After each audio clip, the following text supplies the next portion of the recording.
Ferdy Sambo diminta ganti pengacara, Kamarudin biar saya yang bayar.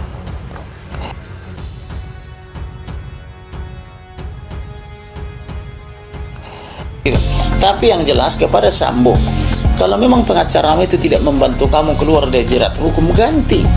Saya biayai. Benar, saya serius. Saya siapkan pengacara terbaik, misalnya sekelas Hotman Paris, Otto Hasibuan, daripada dia pakai pengacara yang sekarang kerjanya menyebar hoax. Kalau Putri Chandrawati sama Ferdy Sambo masuk ke KPK atau masuk ke rutan KPK, berarti Febri Diansyah sudah bekerja objektif sebagai penasihat hukum. Tapi kalau Putri Chandrawati dan Ferdy Sambo tidak ditangkap oleh KPK, berarti mereka percuma ex KPK, berarti dia tidak kerja objektif. Karena kalau objektif, pelaku tindak pidana korupsi harus dijerat secara hukum. Dan menjelaskan bagaimana interaksinya dengan almarhum Joshua sebelumnya, kemana saja mereka selama bertugas atau selama tidak bertugas, dan juga bagaimana profil para sikap dan perilaku pihak-pihak yang ada di sana. Setelah kami jelaskan itu, kita juga menyimak semuanya. Majelis Hakim mempersilahkan kuasa hukum atau penasihat hukum untuk melanjutkan pertanyaannya. Bu PC bersama Ferdy Sambo konon diduga mengirimkan doa-doa baik kepada para ajudan yang terlibat maupun ke LPSK dan kepada lembaga lainnya. Oleh karena itu dia harus menanyakan mengapa itu kliennya mengirimkan doa-doa itu. Maka karena dia mengetahui bukan saja bahwa itu perbuatan melanggar hukum, yang pertama. Yang kedua, bimbinglah kliennya untuk berkata yang benar, bimbing ke jalan yang benar. Karena kalau penasihat hukum mengajar-ajari kliennya berdosa, maka dosanya kliennya itu ditanggung oleh penasihat hukumnya. Jangan gara-gara honor.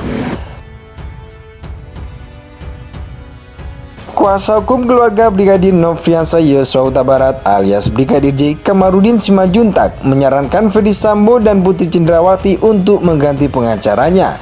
Kamarudin bahkan menyatakan siap membayar pengacara kondang seperti Hotman Paris, Otto Hasibuan, hingga Junimat Girsang untuk kedua terdakwa pembunuhan berencana Brigadir Yosua itu. Kamarudin mengungkapkan hal tersebut karena menyayangkan langkah tim kuasa hukum Ferdy Sambo dan istrinya yang menyudutkan almarhum Brigadir Yosua di persidangan. Ia mengatakan menyebar hoaks atau fitnah bukanlah hal yang meringankan dalam perkara pembunuhan dan menyebut pembelaan seperti itu keliru. Maka saya katakan lebih bagus pengacaranya diganti dengan advokat sekelas Hotman Paris, Otto Hasibuan, atau Junimat Girsang. Biar saya yang bayar, yang penting tidak menyebar hoaks setiap hari, kata Kamarudin saat dihubungi Ahad kemarin, 13 November 2022. Kamarudin mengatakan hoaks yang dimaksud ketika pengacara Ferdy Sambo dan Putri Chandrawati mengganti tempat kejadian pelecehan dari Duren 3 ke Magelang.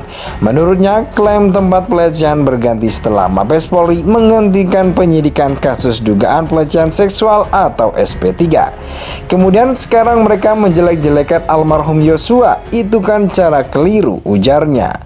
Ia menuturkan seharusnya tim kuasa hukum mengupayakan bagaimana meringankan hukuman dari jerat pasal 340 KUHP. Ia menyarankan agar Ferdy Sambo dan terdakwa lain mesti bersikap kooperatif dengan mengakui dan menyesali perbuatannya agar mendapat keringanan. Tetapi kalau menjelek-jelekan almarhum Yosua itu bukan hal meringankan, itu cara pembelaan yang keliru. Jadi makanya saya bilang lebih bagus pengacaranya diganti, kata Kamarudin.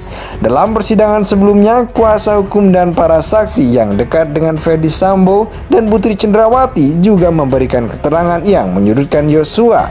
Misal pada 1 November lalu, kuasa hukum Putri Chandrawati, Sarmauli Simangunsong, mencecar adik Brigadir J, Mahareza Rizky dengan pertanyaan apakah Yosua sering ke tempat hiburan malam atau dekat dengan perempuan lain. Saat itu Reza bersaksi bersama kekasih Yosua, Vera Simajuntak.